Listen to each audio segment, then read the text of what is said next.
সুপ্রিয় দর্শক, মে ও জুন মাসে কি কি শাকসবজি চাষ করবেন। তো এই ভিডিওর প্রথম পর্বে আমরা 10টি শাকসবজির তালিকা দিয়েছিলাম। তো এটি হলো দ্বিতীয় পর্ব। এই দ্বিতীয় পর্বেও একইভাবে আরও 10টি শাকসবজির তালিকা থাকবে। তাই যদি প্রথম পর্ব দেখে না থাকেন, অবশ্যই সেটা দেখে তারপরে দ্বিতীয় পর্ব দেখবেন। তাহলে টোটাল 20টি শাকসবজির তালিকা থেকে আপনার বাছাই করতে সুবিধা হবে। আসুন পুরো ভিডিওটি দেখি। তো প্রথমে থাকবে ধুন্দল চাষ করা, চিচিঙ্গা চাষ করা এবং ঝিঙ্গা চাষ করা। অর্থাৎ ধুন্দল, চিচিঙ্গা বা ঝিঙ্গা চাষ করলে অবশ্যই বর্তমান মে মাস সবচেয়ে উপযুক্ত সময় বীজ বপন করার। তো অবশ্যই বীজ বপন করার আগে 10 থেকে 12 ঘন্টা ভিজিয়ে বীজ বপন করবেন। এরপরে থাকবে মিষ্টি কুমড়া চাষ করা। মিষ্টি কুমড়া চাষের ক্ষেত্রে বাড়ি জাতের যে মিষ্টি কুমড়া ভ্যারাইটি আছে সেগুলো সংগ্রহ করবেন। গাছ যখন 1 হাত লম্বা হবে, গাছের গোড়ায় ইউরিয়া, টিএসপি, পটাশ এবং ডিএপি সার হালকা পরিমাণে দিয়ে দিবেন। গাছ যখন 1.5 থেকে 2 হাত পরিমাণে লম্বা হবে, হাতের সাহায্যে গাছের মাথাটি এভাবে ভেঙে দিবেন। এই কাটিং পদ্ধতি করলে গাছের দ্রুত ফুল আসবে, মিষ্টি কুমড়ার ফলন বৃদ্ধি পাবে। এরপরে থাকবে পুঁইশাক চাষ করা। এই যে পুঁইশাকের পাকা বীজ দেখতে পাচ্ছেন, এটা রোদে শুকিয়ে সরাসরি জমিতে বপন করতে পারেন, অথবা এই যে মোটা মোটা ডাঁটা দেখতে পাচ্ছেন পুঁইশাকের, এই ডাঁটাও সরাসরি বাজার থেকে কিনে জমিতে লাগিয়ে দিতে পারেন, তাহলেও কিন্তু পুঁইশাক গাছ হয়ে যাবে।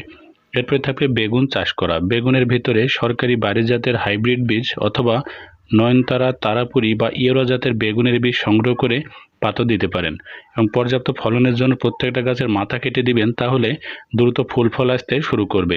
গাছের গোড়া পরিষ্কার রাখবেন এবং নিয়মিত সার এবং সেচ দিবেন, তাহলে বেগুনের ফলন ভালো হবে। এরপরে থাকবে ডাঁটা শাক চাষ করা।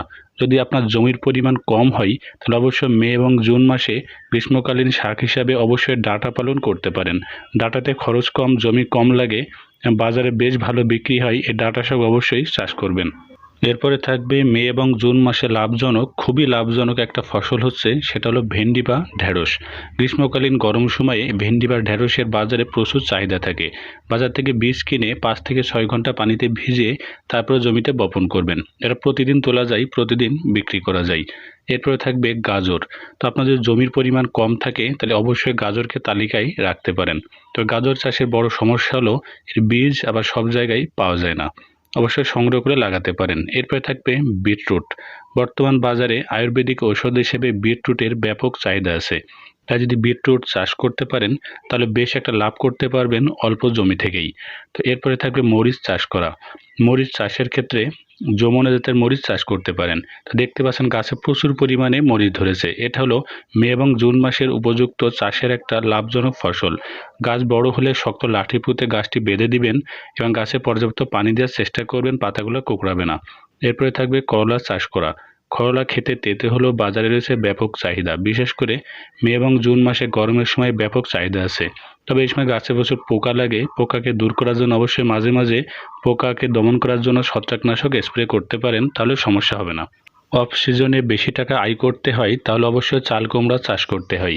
তাই বর্তমান সময়ে যদি মে এবং জুন মাসে চাল কুমড়া চাষ করেন, তাহলে কিন্তু অল্প খরচে অনেক টাকা উপার্জন করতে পারবেন। তাই অবশ্যই অফ সিজনে বর্তমানে চাল কুমড়াকে তালিকায় রাখতে হবে। তো সুপ্রিয় দর্শক, এই দ্বিতীয় পর্বে 10টি শাকসবজির লিস্ট দিলাম। অবশ্য প্রথম পর্ব দেখবেন, সেখানে 10টি লিস্ট আছে।